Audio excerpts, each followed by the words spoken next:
Upon a very close scrutiny of the alleged references to Muhammad in the Bible as a prophet, they absolutely have no relation to the prophet of Muhammad, nor prophesy his coming. Muhammad is not mentioned in the Old Testament. Muhammad is not mentioned anywhere from Genesis to Revelation. Muhammad is God's true messenger. That's a joke.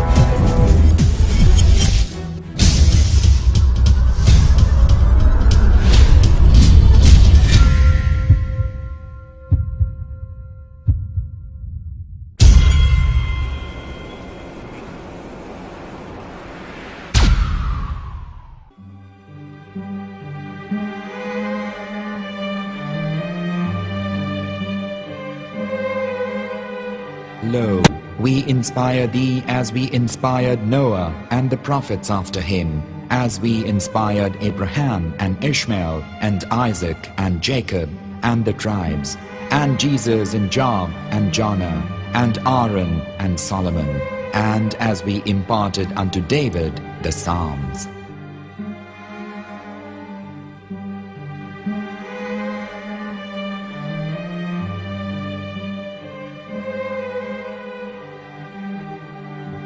The verse we've just heard is from chapter 4 of the Quran. In the verse, God is affirming to humanity that Muhammad is indeed the recipient of a divine guidance, just as Noah, Abraham, and the rest of the prophets.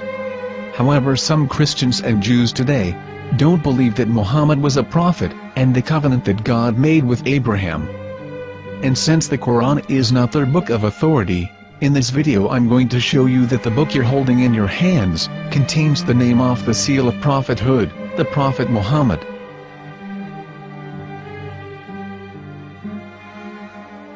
As known, the Old Testament was preserved in the Hebrew language.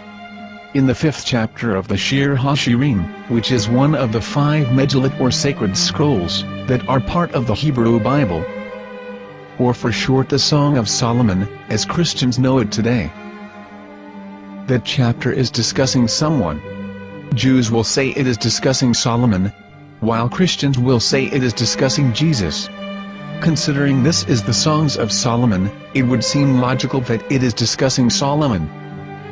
The verses, describing this mystery man, have the narrator's speech conjugated in the feminine, meaning it is a woman who is describing this man. So it is possible that it is one of Solomon's wives discussing her husband Solomon. However, Christians assert that Jesus is being discussed, and that the chapter is describing a man who was not yet alive at that point. A prophecy.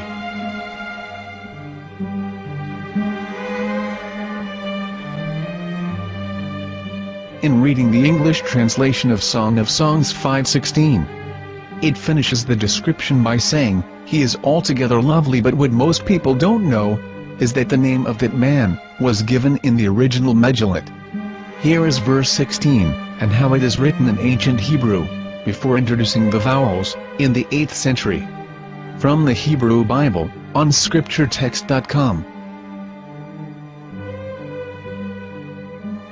Here is the word in question. This word is made of 4 letters. Mem, Het, Mem, Dalet.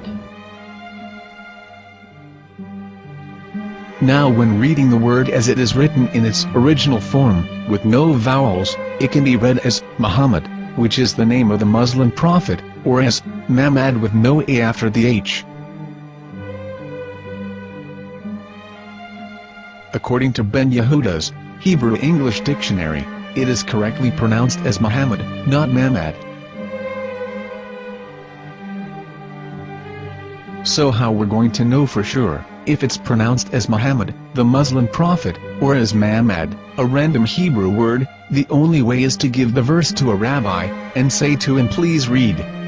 Here is the Song of Songs 5:16, and how it is read by a rabbi from a Hebrew Jewish site. Please notice, the im in Hebrew is a plural of respect. Hikko Mamittakim kullo Muhammadim Zehdoodeh ve Zehraee benot Yerushalayim. Hikko Mamittakim וכולו מחמדים, זהדודי וזרעי בנות ירושלים.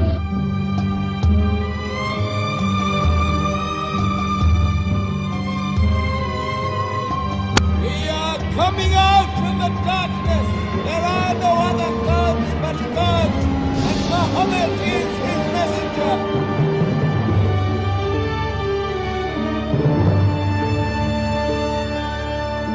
Let the world hear. Hikko Mamittakim וכולו Muhammadim, Zehdoodeh וזרעי בנות ירושלים. Hikko Mamittakim וכולו Muhammadim, Zehdoodeh וזרעי בנות ירושלים.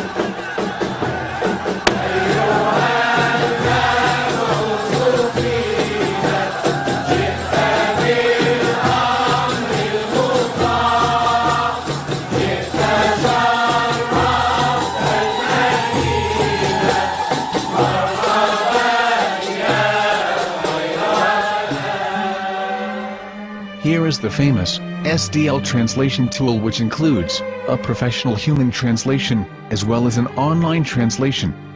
We're going to copy our Hebrew word of the Song of Songs, directly from the Jewish site. It's the same site, where you can hear the rabbi reading the verse in Hebrew. All links are in the description, so, we're going to copy the word and paste it, and ask, please translate. Are they going to translate the meaning of the name of that person? As the Bible translators did. Which is the praised and the lovely one, or are they going to keep the name as it is? Well, see it yourself. Here is the World Lingo Translator. The result is the same. It's Muhammad.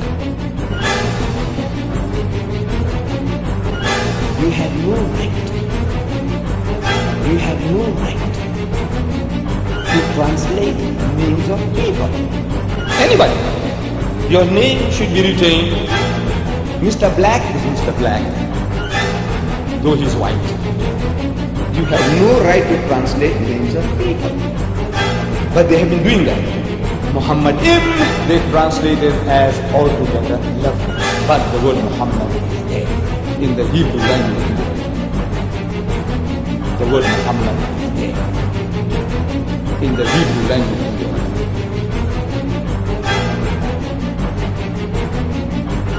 I will tell you a story from my own personal experience. Years ago, I used to spend every Sunday afternoon in a place called Speaker's Corner. And in my years down there, I got to know a Jewish rabbi. He was a very nice man. He used to listen to me, and he was always very polite and talked about Islam in a very nice way. And one day during one of our conversations after some years, I thought that it was about time I should invite him to Islam.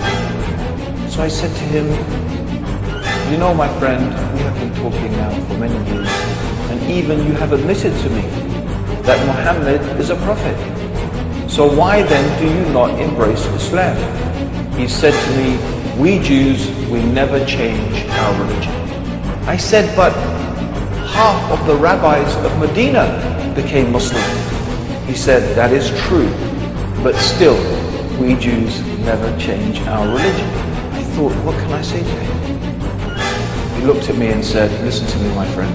God sent to us a prophet Moses, and we didn't even listen to him. Do you think we're going to listen to another prophet after him? From another tribe? From another people? When he said that, I had nothing left to say. He knew that Muhammad was a prophet. In fact, another rabbi also came up to me and he said to me, we know Muhammad is a prophet, and he quoted to me a passage from the Bible.